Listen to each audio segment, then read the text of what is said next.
What's happened to Pride this year? Normally we can't move for queer armies chanting.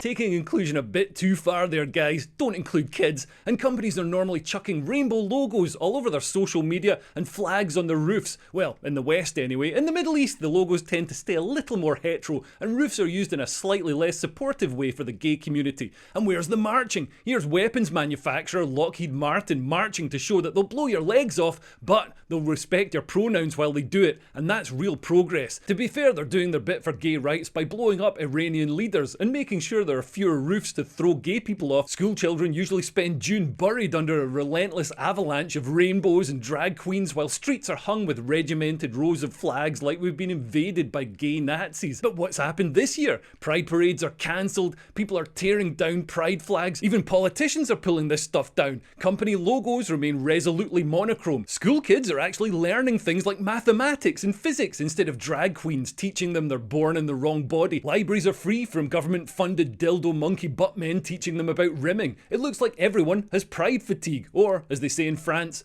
fatigué. What went wrong? Did it get too big? It went from Pride protest to Pride weekend to Pride month. Now it's Pride season. Even sharks just get a week. As the acronym expanded from LGB to the entire alphabet plus some emojis, it got too big and it sucked in all kinds of weirdos and fetishists who aren't discriminated against, like these people who dress up as dogs. The only way they're discriminated against is they're not allowed on the couch. And asexuals are on there now. Having asexuals at Pride is like having an event at the Olympics called Not Doing Any Sport Whatsoever. And as the TQ plus took over, gay people were banned from pride marches, like these lesbians getting kicked off a march in Cardiff. So we're lesbians. We're lesbians, it's gay pride.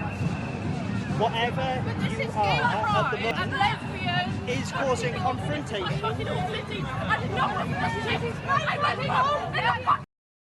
want to Say that you march yourself. We don't want to do that. We want to be part That's of your choice. So what I'm telling you is to make sure it's safe.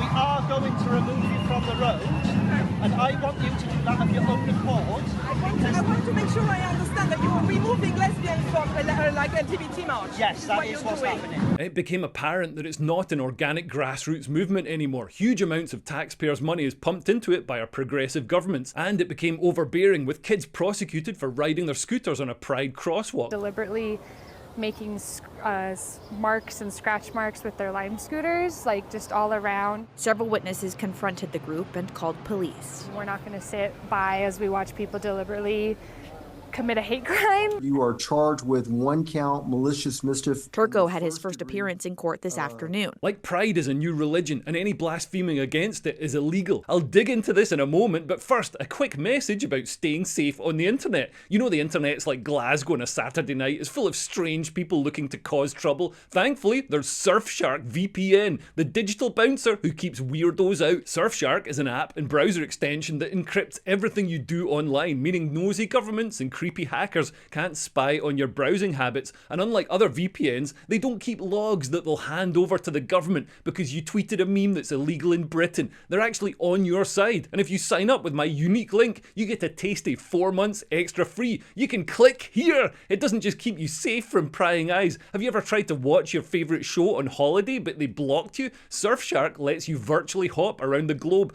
bypassing regional locks, so you can watch what you want instead of the only thing available on the hotel TV, which is usually SpongeBob SquarePants dubbed into German for some reason. And Surfshark can get you cheaper flights. Did you know that flight websites can track your IP and offer different prices based on things like your location? I use Surfshark to step around the little trap by pretending to be a little man from Bangladesh. And unlike my mum's Netflix password, Surfshark lets you connect unlimited devices. Everyone stays secure, all with one account. Surfshark even blocks annoying ads and dangerous malware so you can safely click links without worrying about waking up to Bitcoin ransom notes. Try Surfshark VPN today with a risk-free 30-day money-back guarantee. If it's not for you, no worries, you can bail on them. Go to surfshark.com/Kierce, this link I'm pointing at, or use Kierce at checkout to get 4 months of Surfshark VPN extra free. Click the link below to get Surfshark VPN now, and make sure you tell them Leo sent you. Now back to Pride, and first, a bit of context. Pride started in the UK in 1972 when gay gay people faced actual discrimination. They were sneered at, refused jobs, represented negatively in the media.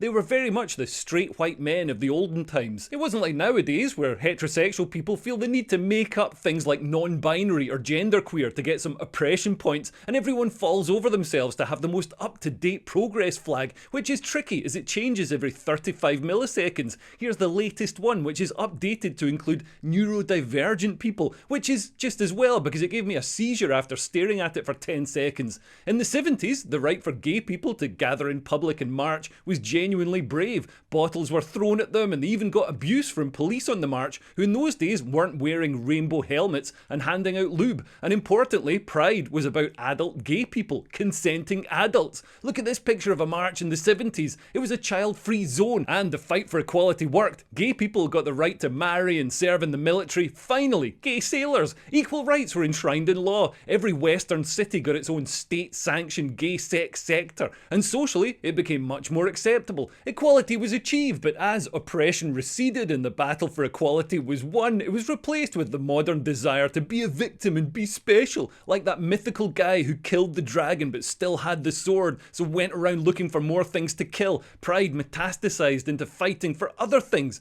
The original acronym was LGB, which stands for lesbian, gay and greedy. The acronym has now expanded faster than a government department. It's now 2SLGBTQICAPGNFG NBA++. I'm not even joking. It includes people who have nothing to do with homosexuality, gender identities, neurodivergence, straight people who have a kink, and asexuals. As Douglas Murray said, there is no greater difference in sexuality than between an asexual and a gay man. I mean, what intolerance are asexuals fighting? Are there dads out there yelling at their kids, "Listen, while you're under my roof, you're gonna suck a dick, my house, my rules"? Who's targeting asexuals? Religious zealots? Asexuals are literally doing what it says in the Bible and the Quran and every other holy book. You don't get thrown off roofs by religious zealots if you're asexual. You get promoted to bishop. Do we need to create special asexual bars where asexuals can go and express their asexuality by not having sex with anyone? No, because bars where you go and don't have sex are just bars. Okay, maybe not Tiger, but everywhere else is already a safe space for asexuals.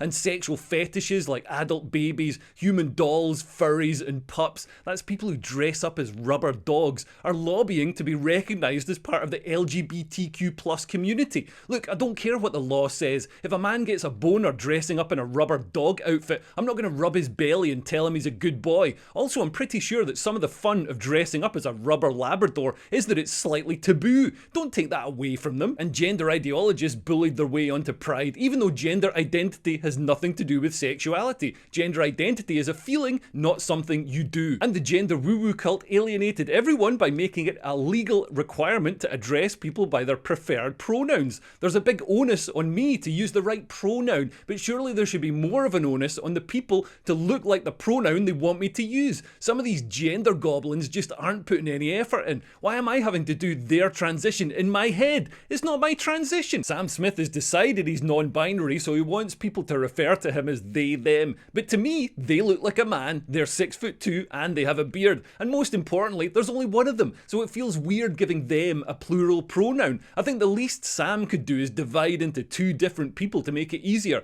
which would probably happen if he put a belt on too tight and went for a jog. Nobody cares what your pronouns are. They're not for you. They're for people to describe you when you're not there. Someone introduced themselves to a group of us at a party last summer saying, "My name is Willow and my preferred pronouns are Z and Zir." And to be honest, we hadn't fucking asked. Willow might as well have said, "Pay attention to me. I've declared myself to be special." Willow's pronoun was only used in this sentence. Z seems to be a bit up Zir own arse. And there's been a proliferation of genders and you've got to know each one and use it appropriately or you're committing a hate crime. I grew up in the 80s. We had 2 genders and 4 TV channels and we needed 2 TV guides just for those. At the time of writing, there are 348 recognised genders. Look, I want to be a good person and refer to everyone according to their preferred gender. I just don't like homework. It seems like a lot of admin. I'll go through the genders alphabetically. There's abimigender. That's a gender that's deep and infinite. Okay. There's absorgender. That's a gender that changes to conform to the genders of those around you. Then there's adamas gender. That's a gender that refuses to be categorized, despite there being 348 categories and that being one of them. And then there's affectu gender. That's a gender affected by mood swings, also known as a woman. And some people are gender fluid, so even if you check their gender at the start of the conversation, it could change halfway through, so you suddenly find yourself committing a hate crime. It's all nonsense. Nobody really believes it. Look how this woman reacts when the interviewer pretends she's trans. Beautiful trans woman out here. Tell us about your transition, how it went. Can I hold this, please? No. So I have a question for you. Why are you asking me those questions? Like we're interviewing like trans women and stuff like that. I'm not a trans woman. I'm a... Oh no, we're fully supportive. Do you want to talk about sort of transitioning or anything like that, or like what people I can? never transitioned because I was born a woman. No, of course you're a woman. Of course. Does it make a trans woman any less of a woman? No, you are 100% a woman. I'm not a trans woman. Is there another definition that people like to use, or? You thought I was a man? She would say that trans women are exactly the same as women, so why is she getting upset? Even the people pushing this stuff can't get it right, like when they advertised non-binary haircuts for women. But if they're women, then they're not. It doesn't matter. If the gender woo-woo all seems a bit performative, wait until you see how corporations act. Another thing that's been noticeable this year is that some corporations have taken a hit from supporting Pride. Corporations didn't get on board with Pride back in the day when Pride actually needed their support. It was seen as too controversial, and corporations wanted money. When Pride was popular, they were all over it, virtue signalling by pretending to smash down doors that have already been opened. And they only did the Pride stuff in countries where Pride was already acceptable. It's almost as if they just want money, and if they can get it by sponsoring Pride events in London but not in Uganda, that's what they'll do. I want money as well, by the way. Sign up to my Patreon. And some of the virtue signalling is laughable. Air Canada opened Pride Month by advertising its first ever all 2SL LGBTQIA+ flight. Pour célébrer l'inclusion à la diversité, nous sommes heureux d'annoncer que le vol d'aujourd'hui features our very first all 2SL LGBTQIA+ crew. To identify with the progress flag. There's something in there that represents me as well. Wow, the first ever gay air steward, and they act like they're making huge strides for equality, like South Yorkshire Fire Service, who posted this: "Fire doesn't discriminate. No matter who needs us, we'll be there." Oh, it's great to see the fire brigade finally ending the policy of letting LGBTQ people burn to death. I guess that's why gay people are called flaming. Although, to be fair, an LGBTQ fire them in California actually joked about leaving straight men to die. Is she strong enough to do this? Or, you couldn't carry my husband out of a fire. Which my response is, he got himself in the wrong place if I have to carry him out of a fire. But as Pride became controversial, it started to bite corporations on the ass, famously Bud Light. Bud Light is a beer designed for sports bros to drink in the sun in a stadium shouting, "Defense!" For some reason, a marketing exec at Bud Light thought that these people would identify with trans influencer Dylan Mulvaney. It was about as popular as using Greta Thunberg to advertise Bugattis. Bud Light's parent company lost $27 billion in value, and after more than 2 decades as America's best-selling beer, Bud Light slipped into second place. They can't even give it away. Ironically, Bud Light is incredibly weak. With an alcohol content of just 3.5%, it's actually classed as tap water in the UK, so drinking Bud Light is probably the most convincing thing about Dylan Mulvaney's transition. American department store Target went big on Pride. Flags and rainbow clothes are standard, but they went too far when they also stocked tuck-friendly transgender swimsuits that help you shove your junk where it can't be seen, like a sumo wrestler. For kids, parents were furious that Target was targeting their kids, so Target moved the Pride display to the back of the store, which then infuriated the rainbow people.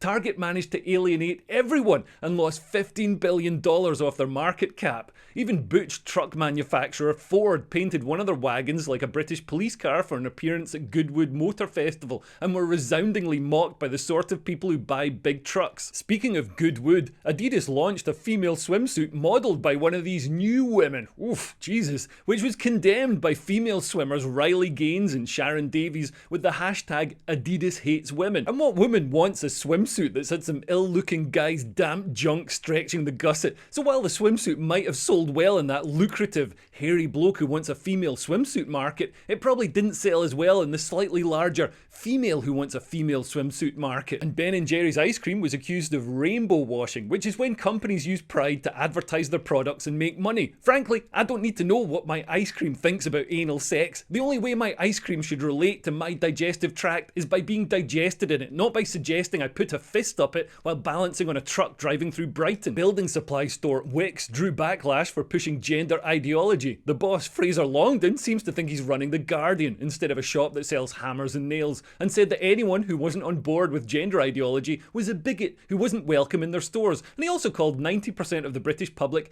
slightly ignorant. It shows how out of touch corporate elites are. Most Wickes customers are too busy worrying about keeping their kids fed and a roof over their head to do a university course in gender studies. Wickes really missed an opportunity to launch a range of saws and chisels to allow DIY gender reassignment surgery. So why did corporations fly the flag for pride when it was already becoming a divisive issue? It's to ensure that they're eligible for investment from ESG funds. ESG stands for environmental, social and governance. They're supposed to show that an organisation is behaving ethically. A lot of money is invested in ESG funds because a lot of investors want their money to do something good. If a company wants to access this funding, they need to get a good ESG score. And one of the easiest ways to do this is to chuck some money at pride. It's not just a corporate virtue signal, it's to get easier and cheaper financing. Like everything that's tried to create a utopia, ESG is awful and is destroying everything. The reason Netflix shows are so bad is that they focus on crowbarring in as much diversity as possible instead of making something compelling.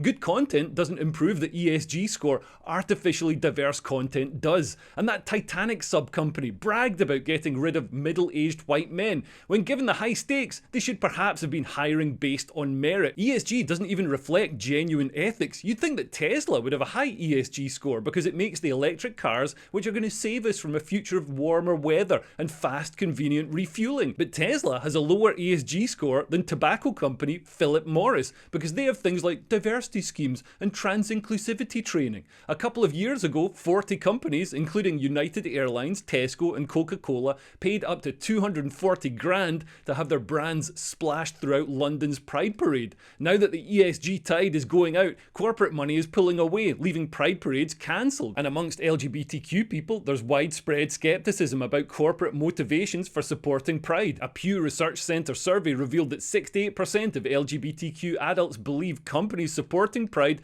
do it primarily for business reasons. And the corporate support isn't just for money, it's also the fear of a social media backlash from noisy left-wing activists if they don't. It's not so much Pride Month for companies, it's fear of being publicly shamed month. But it's not just corporations that fund Pride. Revelations that huge amounts of taxpayers' money are spent on Pride undermine the idea that Pride is an organic movement. Before Elon Musk kiboshed it, the American government spent tens of millions on Pride around the world, including $47,000 for a transgender opera in Colombia, $32,000 for a transgender comic book in Peru, and $200,000 for drag shows in Ecuador. $45 million for diversity, equity, and inclusion scholarships in Burma. $40 million to improve the social and economic inclusion of sedentary migrants. Nobody knows what that is. $8 million to promote LGBTQI+ in the African nation of Lesotho, which nobody has ever heard of. $60 million for indigenous peoples and Afro-Colombian empowerment in Central America. $60 million. $8 million for making mice transgender. Trans mice. I think the American government did less damage in Latin America when it spent that money funneling weapons to dictators. USAID even funded legal advice for transgender asylum seekers in Britain. Why was American taxpayers' money diverted to help illegal migrants trick the asylum system by pretending to be trans? Pride is the state religion of the West. If you don't think it's a religion, look how people get treated when they blaspheme against it. 3 teenagers were arrested for riding scooters on one of those pride flags you see painted in the road. Here's the vicious crime in full. I just saw this group of teenagers deliberately making marks and scratch marks with their Lime scooters, just all around.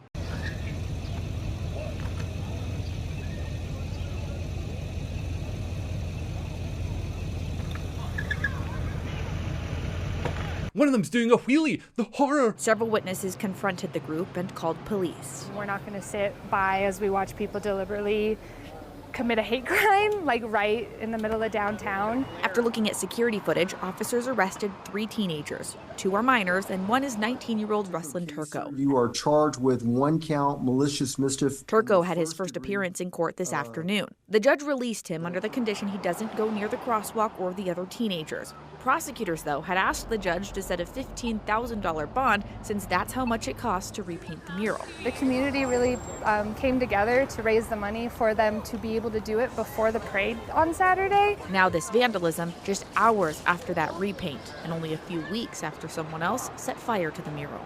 It sucks to be reminded in moments like this that there are still people out there that, you know, have hate in their hearts for other people, so yeah. But Kaylee wants everyone to know the love outweighs the hate here on Howard and through the entire city. This was denounced as a hate crime, which is what blasphemy is called these days, and the kids were arrested on suspicion of first-degree malicious mischief, a felony offence with a punishment of up to 10 years in jail. The way the prosecutors are carrying on, you'd think that their Iranian clerics and Salman Rushdie had just swiped a holy book through his bum crack. Prosecutors also asked for $15,000 from the kids to repaint the mural. 15 grand for a bit of paint. What's pride flag paint made from? Unicorn jizz? This is public sector procurement at its finest. I mean, maybe if you don't want kids riding their scooters on it, don't paint it in the middle of the street. Charges were eventually dropped against at least one of the kids, and the scooter rental company Lime set that location to deactivate scooters when they went near it. So everyone now has to get off and walk in penance and do their own little personal pride march. And governments across the West spent millions painting everything rainbow coloured, like these weird egg-shaped police officers, or this bizarre pride crumble that was served to British politicians. Looks like an old tub of Neapolitan that we found at the back of my mum's freezer. It's got different coloured stripes to represent the pride flag, and it's served with custard to represent, well, let's not think about what the custard represents. Western governments did everything they could to push radical gender ideology, with Joe Biden inviting trans activists like Dylan Mulvaney to the White House. But this backfired when one of them got naked on the White House lawn. Most Americans would prefer the White House to be a little more dignified. Biden also appointed some hilarious gender woo-woo cultists like Woman of the Year Rachel Levine, who became a 4-star admiral and pushed an agenda of child transitioning. As gender mania receded, people started to publicly question whether drugging, sterilising and maiming children was actually good for them. Now Trump has reversed the trend. A US Navy ship was named after Harvey Milk, a gay activist who imported the first shipping container of homosexuality from Greece to San Francisco. Trump is going to rename this ship to something less gay like Hulk Hogan or Freddie Mercury. A non-gay navy. It's never been tried. And another blow for gender ideology was when the UK's Supreme Court ruled that sex means biological sex, bringing UK law into line with the kid in kindergarten cop. Boys have a penis, girls have a vagina. Even left-wing politicians have backed away from gender ideology, with AOC, Pete Buttigieg and Sadiq Khan deleting pronouns from their social media, which has left us with no way of telling if these people are men or women. Pride became so much part of the establishment that even Just Stop Oil protested against a pride parade, which doesn't really make sense. Lube hasn't been oil-based in decades. Police actually did their job for once and removed the Just Stop Oil protest from the Pride March in only 16 minutes, showing that they can actually enforce the law when ideology dictates. This means that if you're working class and you need to get to work on time, you're going to have to dress your transit van up like a pride float and wear sparkly sequined hot pants so that the police move any eco-protesters from blocking the road. And Maoris, the indigenous people of New Zealand, also protested against pride.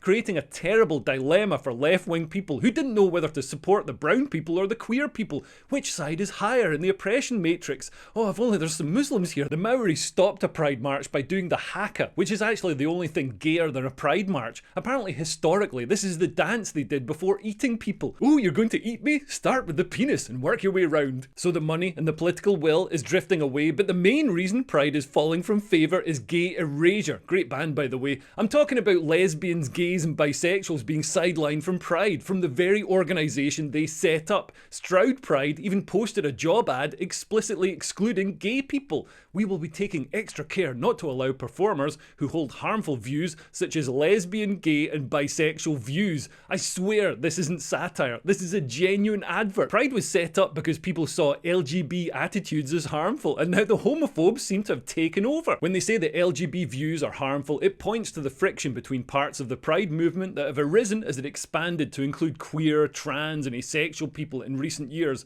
Carla J, who helped organise the first pride marches in New York in 1970, says LGBTQIA is so broad that it really is difficult to hold together as a front. Police were filmed at a pride march in Cardiff removing lesbians from the march who carried banners saying trans activism erases lesbians and lesbians don't like penises, which apparently offended people who think that lesbians should be forced to have sex with males. Rather than have a word with the individuals that were screaming abuse, police decided to eject the lesbians. Force we are marching in a march. At the moment, no, I just want to make sure. Yeah, you know now. Let me just explain to you, and it'll give you some understanding. Yeah. So at the moment, your march, this group of people, is causing confrontation between different groups of people. We're lesbians. Okay? We're lesbians, it's gay pride. Whatever you are at the moment is causing confrontation. I did not want to I went home and I'm fucking naked. You're bullshit. Fuck off. Safely march yourselves. We don't want to do that. We want to be part of your choice. So what I'm telling you is to make sure it's safe.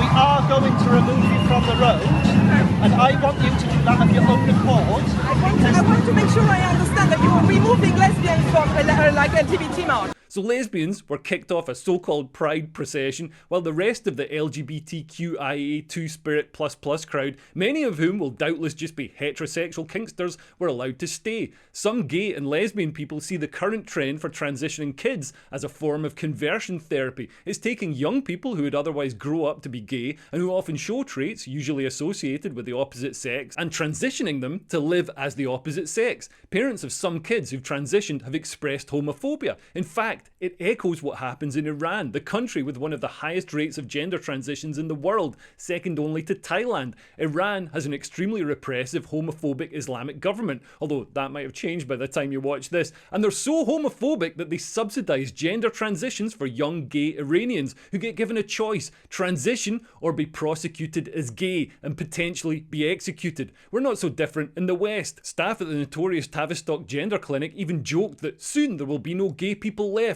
as gender clinic referrals surged. Some lesbians have complained of being coerced into sleeping with trans women. Lesbians have been accused of being vagina fetishists for refusing to sleep with trans women, even though the lesbians are same-sex attracted, not same pronoun attracted, and female-only and lesbian spaces have been inundated with trans women who mostly look like dodgy blokes exploiting the trans fad to perv on women. But society and the law is generally on the side of pervy blokes. A female-only app called Giggle for Girls was successfully sued by one such trans woman, the delectable and fragrant Roxanne Tickle, who really should have called himself Tess. This bullying into women's spaces did a lot to turn public opinion. There's also a move to include children. Pride originally excluded children because it was about sex, which, unless you're a Rotherham taxi driver, is something that happens between adults. As the Pride acronym expanded, paedophiles tried to latch on to the end of it, rebranding themselves as minor attracted people, or MAPs, and left-wing parents drag their kids along to gaze into the yawning anus of a mentally ill sexual exhibitionist.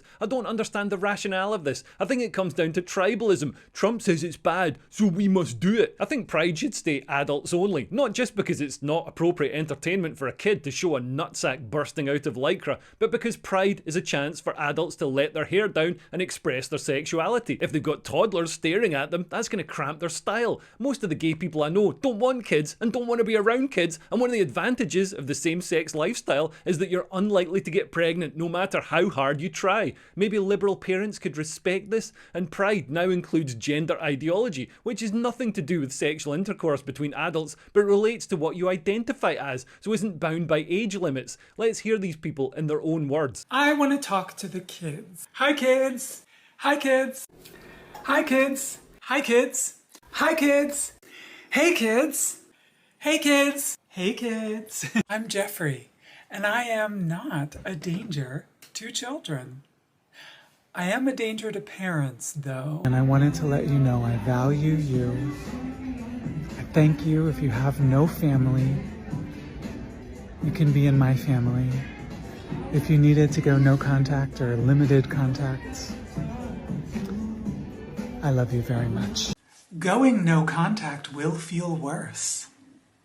Can't lie to you. You don't have to be around those awful people. We'll convert your children. Happens bit by bit, quietly and subtly, and you will barely notice it. You can keep them from disco, warn about San Francisco. Make him wear pleated pants, we don't care. We'll convert your children. We're coming for them. We're coming for your children. We're coming for them. We're coming for them. We're coming for your children. We're coming for them. Your children.